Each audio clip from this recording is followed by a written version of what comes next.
Este relato é de uma jovem de 21 anos que mora em uma pequena cidade no interior de Minas Gerais. Ela começa dizendo que era cética sobre o sobrenatural e que depois desse ocorrido começou a ver mais do que desejava.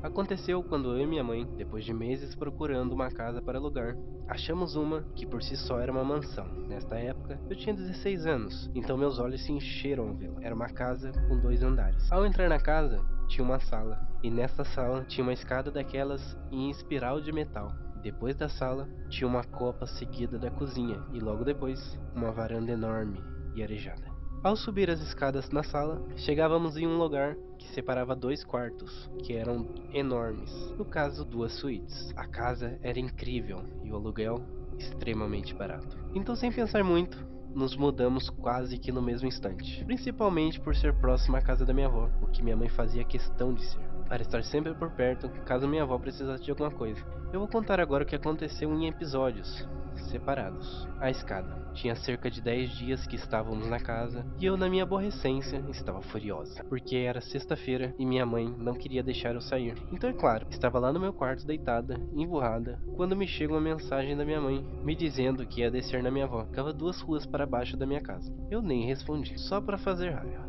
Também foi quando, depois de uns 2 minutos, eu escuto lá da sala a escada estremecer, como se algo batesse nela, lá de baixo, e o barulho fosse subindo até lá em cima. O que eu pensei? Minha mãe ainda não saiu. Eu vou lá pedir mais uma vez para eu sair com meus amigos. E assim eu fui, saí da cama e desci. Lembro como se fosse ontem.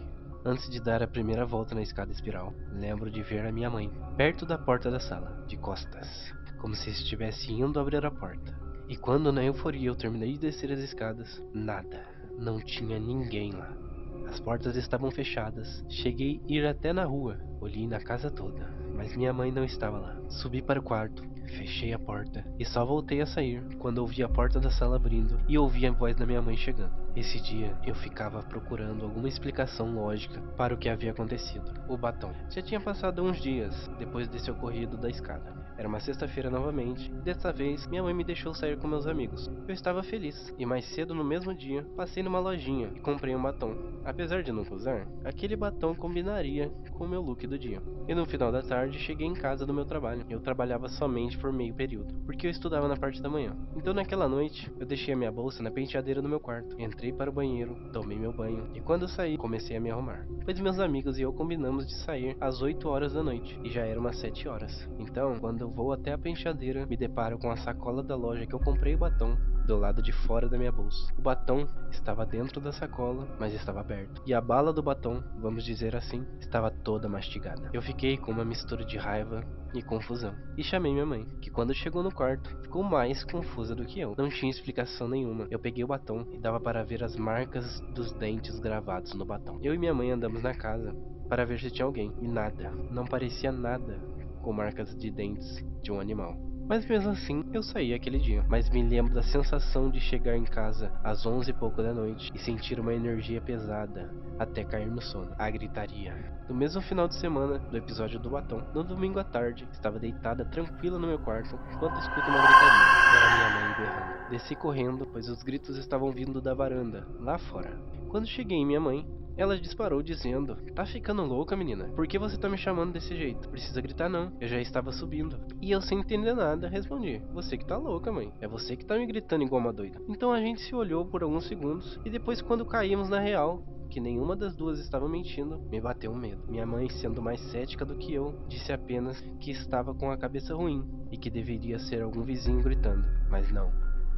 Eu ouvi alguém chamando meu nome, e era a voz da minha mãe. E algo me diz que nem ela acreditava nessa história de vizinho gritando. Naquele domingo, eu custei para pegar no sono. Eu ficava com medo de ver, ou ouvir, ou até mesmo sonhar com alguma coisa. Eu sabia que tinha algo de errado ali. Depois desse domingo, a minha vida virou um inferno. Eu via vultos, eu ouvia barulhos, quase todos os dias. Eu não sei dizer se eu fiquei com essas coisas na cabeça e comecei a projetar, ou se realmente estava acontecendo, mas me prejudicou muito. Eu desenvolvi uma ansiedade enorme, crise de pânico, e mesmo assim não contava para ninguém, por medo de julgamento, e medo também de ser taxada de louca. E as coisas só pioraram. A gota d'água. Neste dia, acho que estava completando um mês que estávamos na casa. casa. Não me lembro de exato, mas eu estava deitada na sala assistindo TV, quando escuto do andar de cima, vindo do meu quarto, que aliás ficava em cima da sala, passos e depois um barulho, como se um peso estivesse sendo jogado no chão. Eu estava sozinha, eu não conseguia me mover, estava paralisada de medo. Eu sentia que se alguma coisa naquela casa se movesse, iria infartar. Mas por um surto de adrenalina, ignorando o meu medo, alguns minutos depois eu tive coragem e decidi subir. O que eu vi quando ainda estava acabando de subir as escadas, pois antes de terminar eu já conseguia ver o meu quarto, que estava com a porta aberta. O que eu vi me aterroriza até hoje. Eu tenho pesadelos com aquele dia.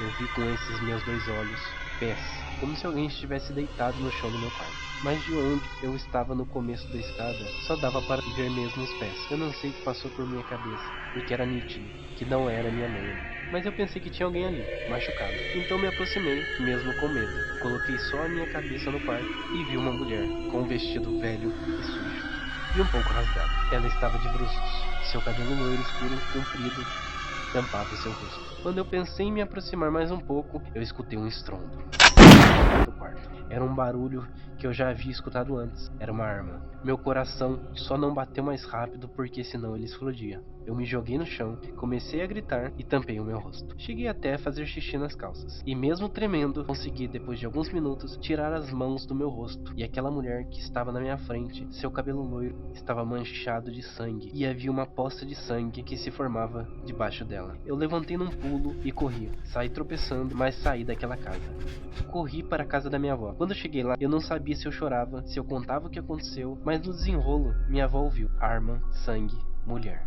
E aí ela chamou a polícia. A polícia chegou e entrou na minha casa. E nisso já estava minha avó, minha mãe e toda a vizinhança lá fora. Eu lembro da cara do policial até hoje, com raiva, porque segundo ele, não tinha nada lá. Assim que ele me disse isso, eu subi igual uma doida, não acreditando no que ele dizia. E quando eu cheguei no quarto, vi que não tinha nada ali, mas nada mesmo. Comecei a chorar novamente. Eu não entendi o porquê que aquilo estava acontecendo comigo. E depois disso, o que eu temia aconteceu. Fui taxada de louco. Depois daquele dia, nunca mais pisei naquela casa. Eu fui morar com a minha avó. Minhas coisas, a minha mãe que levou pra mim. Ela foi a única que não me julgou, porém não tocava no assunto comigo. Também me levou até o psicólogo, onde fiz várias consultas. Eu acho que ela também no fundo acreditava. No fundo, acho que ela presenciou bastante coisa também. Mas ela continuou sozinha na casa, enquanto eu já procurava outra casa pra gente morar. Mãe. No período que minha mãe ficou sozinha em casa, ela ficou estranha comigo e com a minha avó. Por um tempo, eu achei que fosse por eu ter saído assim de casa, sem pensar 2 vezes. Mas depois eu percebi que não. Era bem tarde da noite, tinha uns 10 dias que eu já tinha saído daquela casa, e já estava quase dormindo, quando escuto minha mãe chamando na porta. Levantei e abri. Ela estava assustada e só disse assim: precisamos de uma casa logo. Eu também não volto lá. Tentei fazer com que ela me contasse o que havia acontecido, mas nada fazia ela falar. E até hoje eu não sei o que houve aquela noite, mas foi o suficiente para fazer a minha mãe, extremamente cética, sair correndo tarde da noite de lá. A verdade. Devolvemos a casa para o dono, que não entendia o porquê ninguém parava na casa, porque a casa era linda e ele já havia baixado o preço várias vezes. Então, sem papas na língua, minha mãe respondeu: enquanto aquilo lá estiver assombrado, ninguém para lá dentro. E assim alugamos outra casa, dessa vez uma rua abaixo da casa da minha avó. A verdade apareceu na semana seguinte. Eu já estava em uma casa nova e no meu trabalho, uma das mulheres que trabalha comigo até hoje chegou para mim e contou. Ela disse assim: eu fiquei sabendo o motivo de você e sua mãe terem saído da casa. E eu queria te falar que eu acredito em você. Vocês não são os primeiros que eu vejo sair de lá por esse motivo. Ela morava no final da rua, daquela maldita casa.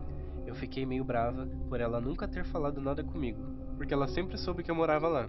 Porém, só agradeci e falei que já vinha passado, mas ela persistiu, continuou falando. Você sabia que naquela casa há muitos anos, na época, eu era da sua idade. Uma mulher foi encontrada morta no quarto, com uma bala na cabeça.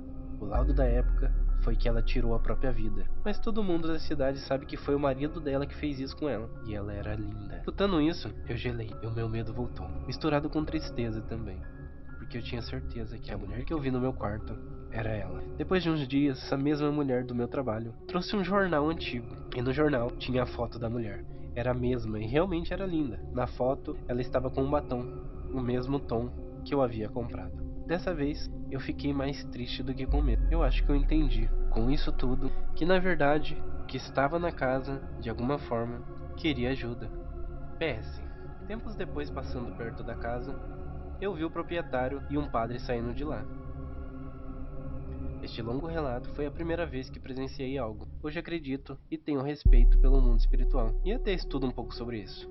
Então, pessoal, parece que o que ela viu no quarto aquela noite foi uma impressão, uma repetição de algo traumático e forte que aconteceu ali. Talvez alguma condição do local tenha favorecido o aparecimento dessa impressão, dela caída no chão, e vocês notaram que ela não viu o marido, né?